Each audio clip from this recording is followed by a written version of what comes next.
What is Ansible? It's an automation tool that can be used to automate pretty much anything. No, like actually anything. And this includes Cisco switches. In this video, first we're going to go over how Ansible actually works, and then we'll actually configure our real switches using Ansible. I'll show you how to use Ansible to send commands and create and run playbooks. Okay, this sounds super exciting, but lock in. First, let's head over to Ping My Network to see how Ansible actually works. Okay, so we all know how to configure a switch or a router using the CLI. The problem with the CLI is that we have to either manually console into each device or manually SSH into each device. And this is completely fine for one-off tasks, like shutting down a port because the port's acting weird. But what if we're in this situation? So we want to configure the NTP server of all these devices to be 192.168.100.10. Doing it the traditional way, we would have to SSH into each device and run these two commands, configure terminal and then NTP server this IP address. In this example, it shows 3 devices.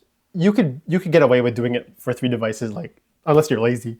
But what if we had 10 or even 100 devices? It would take way too long and it would be super prone to mistakes as well. And this is where Ansible comes in. By using Ansible, we can apply configurations to as many devices as we want at a time.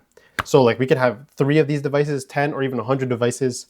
It doesn't matter. We can send the same configurations to each of them and we can do it like just like that. And it's not going to make mistakes. So in my opinion, the best part about Ansible is that it's agentless. So what does that mean? That means you don't have to install an agent or additional software onto the networking devices or on the device you want to control using Ansible. All you need to do is install Ansible on a control node, which is the Linux machine that you're going to be using to send configurations. And that's it. That's all the installation you need. And obviously, your devices have to have SSH enabled. You need to be able to SSH into the device so that Ansible can SSH into the device. Later in the video, when we're actually configuring Ansible on our Cisco switches, you'll see that we're going to create a couple of files on our Linux machine. One of these files is going to be the inventory file. This is the file where we're going to store the IP addresses of the switches. And this file is just so that Ansible knows what IP addresses to SSH into, what IP addresses to connect to. Another file we're going to configure is the playbook. So this is where Ansible really shines. So just like in NBA where they have set plays to run, an Ansible playbook is the file where we will be telling Ansible what configurations to run. So in this case, we can see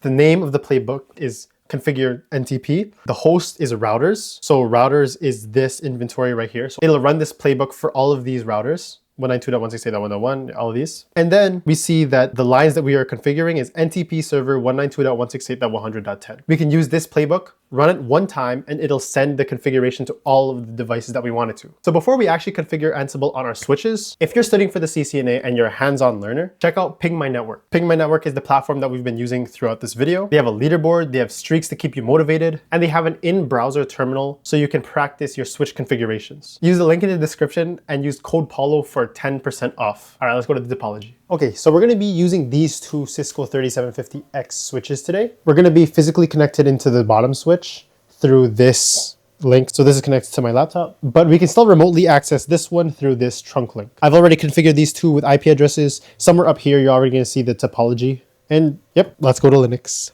So in the middle of recording this video, I had to go to Ash Wednesday Mass. That's why I have the cross on my forehead. So this is our Linux machine. We're running Ubuntu because you can only run Ansible on Linux. I didn't know that. I was trying to do it on Windows. It wasn't working. So yeah, I had to use a VM. So the first thing we need to do is install Ansible. We would use the command sudo apt install Ansible. I already have it installed, so it's not going to install. And also one other thing we need to install is paramiko. Sudo apt install paramiko. Python 3 paramiko. All right, yeah, there we go. It's Python 3 paramiko. So we have these 2 installed already. The next thing we need to do is we need to make a directory for Ansible files. So make dir p ansible slash, oh no, yeah, we're gonna make the Ansible directory within the etc folder. And then we're gonna make something called the Ansible config file. So nano slash etc ansible.cfg. So we're just going to add 2 things to this file. We're going to do this, defaults inventory. Remember the inventory file we were talking about earlier? We're going to specify where this inventory file is going to be. And we're going to specify that it's going to be in the same folder as this config file, but it's going to be called inventory. And we're going to do something called host key checking equals false. Since this is a lab, we can do this. It's basically just telling the switch I know this is my switch, so no need to ask for permission to log in. And save it, yes. So now that we've configured the config file, now let's make the inventory file. So nano/etc ansible/inventory. And within this inventory file, if you remember from earlier, we're actually just going to specify the IP addresses of the switches we're going to configure. So this is what Ansible will use to know what devices to go to. So we'll name it, we'll name this group switches, switch 1, Ansible_host equals 192.168.99.1. This is switch 1's IP address, and switch 2's IP address, Ansible_host equals 192.168.99.2. And we're also going to pass some variables. So instead of asking us every single time what's the username and password, we can actually just put it in this file. So Ansible_user equals, I think, Paulo. We can actually just check. Hold on, let me just check. I forgot. So switch 2, show run. What is the username and password? I think the password is going to be, yeah, okay, the username is Paulo and the password. I think the password is password. What a great password. Ansible_network_OS equals iOS, which is Cisco's iOS. Ansible_connection equals network CLI. So this is all we need to configure in the inventory. So we just put the IP addresses of our switches and we put some variables that will help Ansible connect to these devices. And now that we have the inventory, we can start automating already. If we use the command Ansible switches, because switches is the name of that group, -m iOS_command -a double quotes commands equals single quotes show IP int brief. And let's close it off.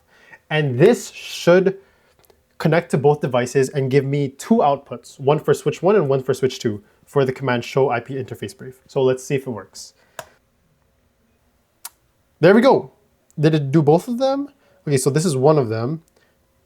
Oh, yeah, this is both of them. So we got the output of show IP interface brief for both of them, even though it's formatted weird.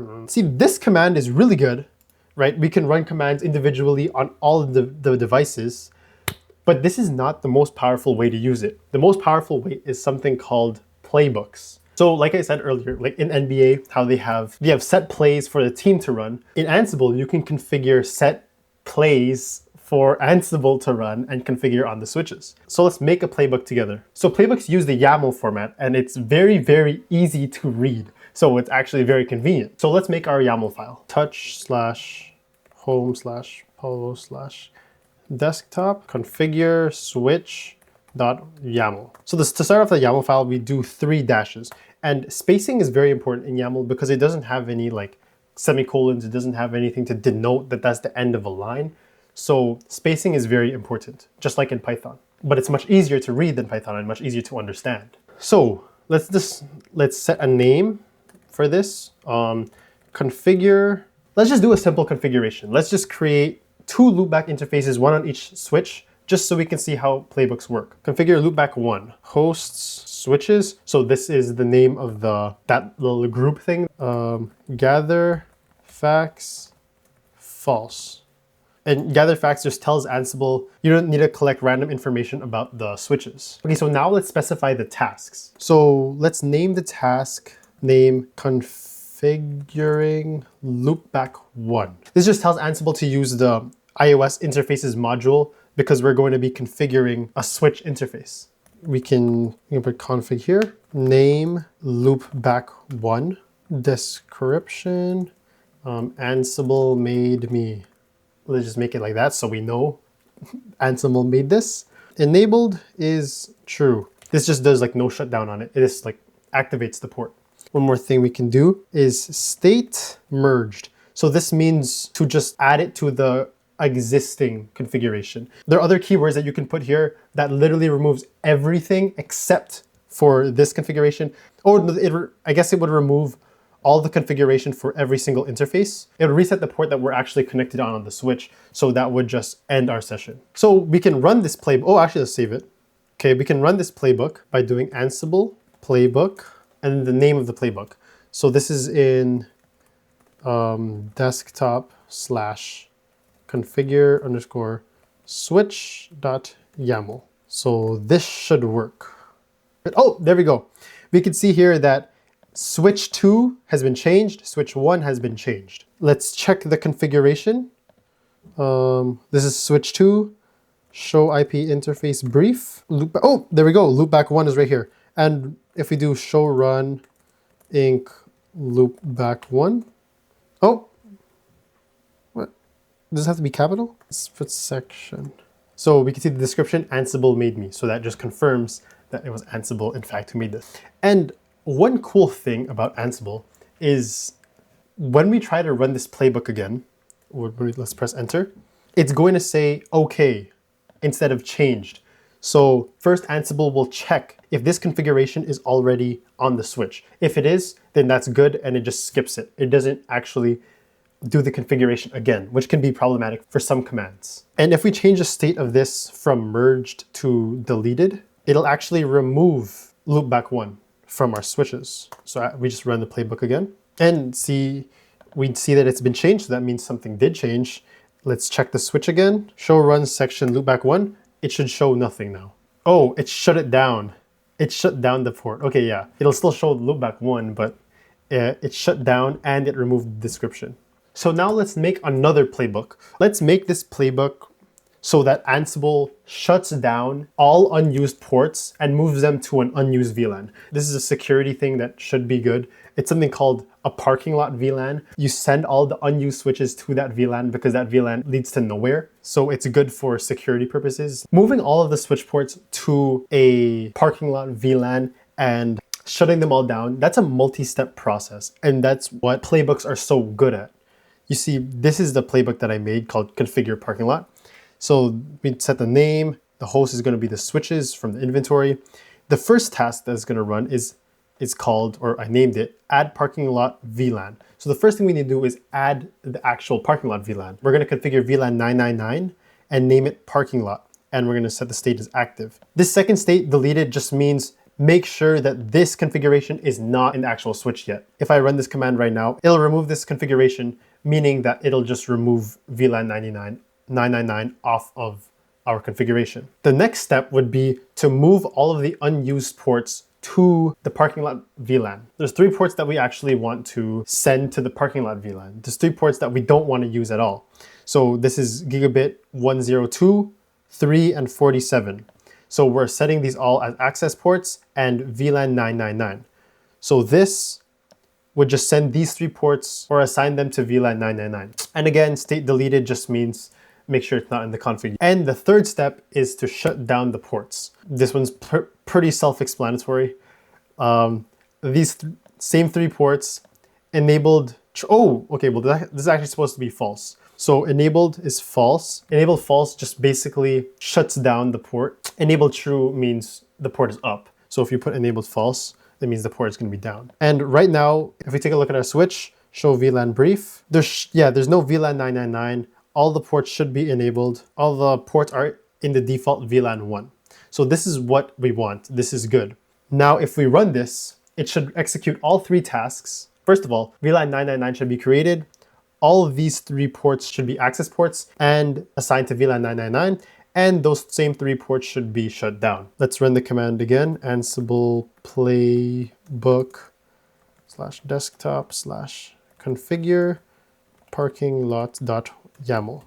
Oh shoot, oopsies. If we do / at the beginning, that just sends it, that's like an absolute path, so it sends it to the very top. If there's no /, it's relative, so it starts at home /polo /desktop /configure. So this should work. Okay, there we go. And in Ansible, it gives you like a play-by-play of what's going on. So right now, add parking lot VLAN. Oh shoot, I messed up. This shutdown port should say changed. Okay, there we go. But the other 2 ones didn't say changed because I forgot to do this. I forgot to change the state to merged. If it's deleted, that just means that make sure it's not in the config. Since it's not in the config, it says okay, not changed. Merged. Okay, so now the first 2 tasks should say changed and the last task should say okay now. Now let's just wait. Say, yep, changed. So this should mean that the parking lot VLAN was added. Now it's working on moving all the unused ports to the parking lot VLAN. Yep, that's changed. So those 3 ports should be in VLAN 999 now. And the last port and the last one shutdown ports says okay because they were already shut down from the previous time we ran that playbook. Yeah, that's like everything about Ansible. Ansible is so cool, so powerful. I want to keep continuing to learn this. If you guys want to see my other video on how I configured my switches using Python, you can click the link on the screen right now. If you want to subscribe, you can click the other link on the screen right now. And I'll see you guys next time.